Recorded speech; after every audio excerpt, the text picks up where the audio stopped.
about a year now I've been making kombucha, and it's wonderful, refreshing, really tasty, made with good ingredients, and I'm just here to share with you how to make it and why you might want to make it.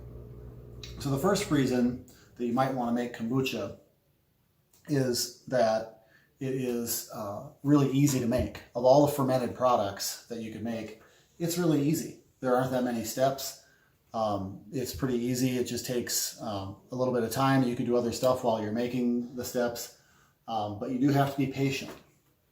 Maybe the second reason why you might want to drink kombucha and make your own kombucha is that it is really refreshing. It's like a soda, and I don't really drink that much soda or pop, but it is it's even better than a soda. It's kind of like a refreshing, it kind of fills you up a little bit, gives you a little bit of a, kind of has that effervescent, carbonation, but without all the sugary stuff that I don't really like about soda. So that's kind of cool. The third reason you might guess about why and how to make kombucha, why you might want to make it at home, is that when you buy it in the store, you guys know it's really expensive. So, a bottle of this in Minnesota, GT's is great, by the way, but a bottle of this in Minnesota is like $3 or $4.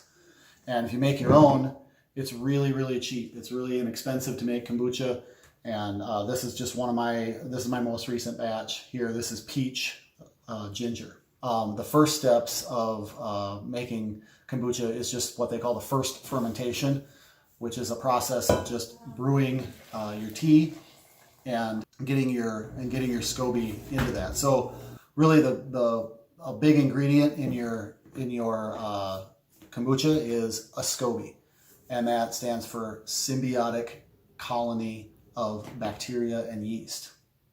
And it's kind of a gross, slimy looking thing, and you can see it on the video, and even though it's kind of gross looking, it does really good stuff to the sweet tea. It's all those bacteria in there are alive, and they're going to continue to eat the sugar that's in the tea and feed off of that in the first fermentation. And once you've got your first set of your first steps done, you're going to go ahead and add that SCOBY. So you can get a SCOBY a couple of different ways. You can buy a SCOBY like online or something like that. They're a few dollars, $7 or $8, maybe $10 online. Or you can have a friend. Now, I'm making this video for a good friend of mine, and I'm giving her one of the SCOBYs that I have. Because every time you make a kombucha, you end up with another SCOBY. You put the mother SCOBY into the sweet tea, and it forms another layer of another SCOBY on the top. And you just take that other SCOBY and you can set that aside. And I had I sort of put all mine in a SCOBY hotel, as they call it, and that's what I've got lots of them in. But as soon as that fills up, you've got that no vacancy in that SCOBY hotel. You need to get your SCOBYs off to somebody else, or you're just going to have to start throwing them away. So the first thing you're going to do is you're going to need a place for your SCOBY to live and thrive, and for the bacteria to consume sugar. And so what you're going to do is you're going to make yourself a batch of black tea. And I like to start with black tea because it's the most basic, and it's going to provide the right nutrients for the bacteria. You can use green and white tea also, but the recommendations I've heard are to stay away from things like an oilier tea or those types of things. You may be able to get away with making it with herbal tea, but make sure to throw some black tea in there. And I'm going to put my recipe up that I've used, and I've seen it in other videos on the internet that I use up here on the video. And that recipe is going to be a solid recipe for you. You may be able to play around with it a little bit, cut it in half, whatever you need to do, but it's going to be a solid recipe for you. And you're going to start by making that tea, and you're going to start with making 8 cups of, starting out with 8 cups of clear water. It has to be filtered water. So you want that filtered water to keep all the stuff out of it, all the minerals and all the other stuff out of your tap water. So filter the water and start with 8 cups of water and boil it. And once it's ready to boil, you add that in, and you add it into to black tea bags. Now I use black tea bags. You need 12 of those for the 8 cups. You dump that in and you make yourself a strong black tea. That needs to steep in that tea for around 10 minutes. So set the timer on the stove and get yourself to 10 minutes and let that seep and get good and strong. And you're going to notice it's going to be really, really dark because it's black tea. Then you take the other 8 cups of water that you've kind of separated off, because you need a total of 16 cups. And once you take the dark tea that you've brewed and it's hot, you can add that to the other the room temperature tea, or room temperature water rather, and let that way it cools off the tea, because you can't add a SCOBY to really hot tea. You have to add it to a tea that's a temperature between like 68 and 88. Somewhere in there is going to be a really good temperature. You don't want it to be too cold or too hot. So make sure that you have that cool down. Use a thermometer. If you don't have a thermometer, just let it set for a couple of hours so that it's really like room temperature, or around, you want it a little higher than 68, maybe around 70 would be perfect, somewhere in there. You can add in my case, my recipe, a cup and a half of sugar. So you add that sugar to the recipe and you basically have sweet tea at this point. Get it all nice and dissolved and get it all mixed in.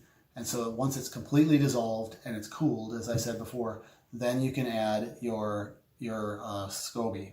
And you also want to add about a cup of starter fluid from the last batch of kombucha that you made. Now, typically when I make it, and I'll get to the second fermentation in a little bit where we bottle it and have fun with that, but typically what I do is I bottle the kombucha and then I make a new batch on the same night. So then I have that leftover cup. Before I bottle all of it, I take and set aside a cup or two of the kombucha to be used for the starter for the next batch. But if you don't have that, you can just take a regular store-bought GT's is the best that I've heard. But you can use any raw kombucha. Don't start with a kombucha that has flavors or anything like that. Just use a raw kombucha and use that as your starter. You can use a cup of that, a cup and a half, whatever it is. Put that in there. It doesn't matter. Just get some starter in there, because if you don't put it in there, it's not going to turn out right. You need some starter. That really is activating and making and kicking in the next batch even more than the SCOBY. The SCOBY and the bacteria in it, really, you need that starter fluid to make kombucha. So that's really crucial. Once you've made that and it's cooled off and you have the SCOBY in that first batch, then you just need to make sure that you cover it. You don't cover it tight. You don't put a tight lid on it or anything like that. You want this big vessel that you have, or a jar, or I just use a store-bought glass jar. That's another reminder that all of the things that you're making your kombucha in need to be glass. You should store it in glass. You should put the water and the tea and everything should be glass. Don't mess around with plastic. And don't use any unfiltered water. Just keep it glass rather, and clean the glass and clean the containers with vinegar. So you want to keep that. You don't want to use soap in there. You don't want to use anything that's soapy, because the soap will actually kill the bacteria that you're trying to have grow and colonize. And that bacteria is really, really good for your digestive system. That's why a lot of people drink it. And that's what's really great about it. So we don't want any soap anywhere near this stuff. You can have had the glass cleaned before with soap, but make sure you rinse it out really good and then clean it with vinegar to make it antiseptic in there, and that's what's you want to clean from the vinegar, but not from soap. So make sure you do that. And then once you've got your jar, you put that together in there. You want to cover it and make sure that you're covering it with a cloth. You can cover it with some cheesecloth, and you could also cover it with regular, what I just use a regular dish towel. I have heard sometimes that, you want to use something that doesn't have any kind of extra strands or extra things. You don't want a big fuzzy dish towel. You want just a regular straight, kind of a basic dish towel. But you don't have to use anything fancy. Just make sure that you put that cover over it and then put a rubber band around it, because you want to be able to breathe. You want the kombucha and the bacteria to be able to breathe through that covering. So it can't be airtight. It's got to be in there. And then you're just going to take that sealed kombucha that you have with the SCOBY. You're going to take that whole batch and you're going to store it for about 7 to 10 days.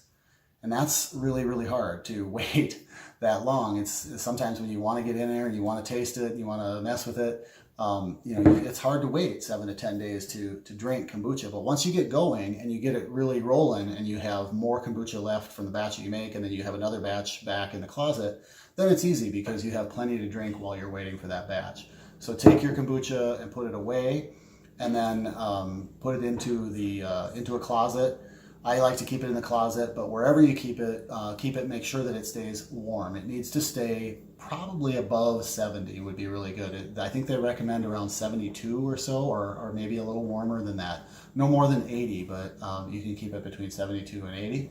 And then make sure that you have, that you put it away and that you just leave it alone for that period of time. It needs to do its thing. It needs to, the SCOBY that is in there will form another one, and all that bacteria does is it eats the sugar that's in your sweet tea, it consumes that, and then it turns that batch into kombucha. So when you put it away, some people even like to, because it is a living thing, some people even like to kind of say a prayer over it and put it into the closet, and you can do whatever, bless that kombucha and leave it alone for 7 to 10 days. And then when we're all ready to take it out, I'll cover the second fermentation, where we get to add fruit and flavoring to it, and then finally get ready to drink it.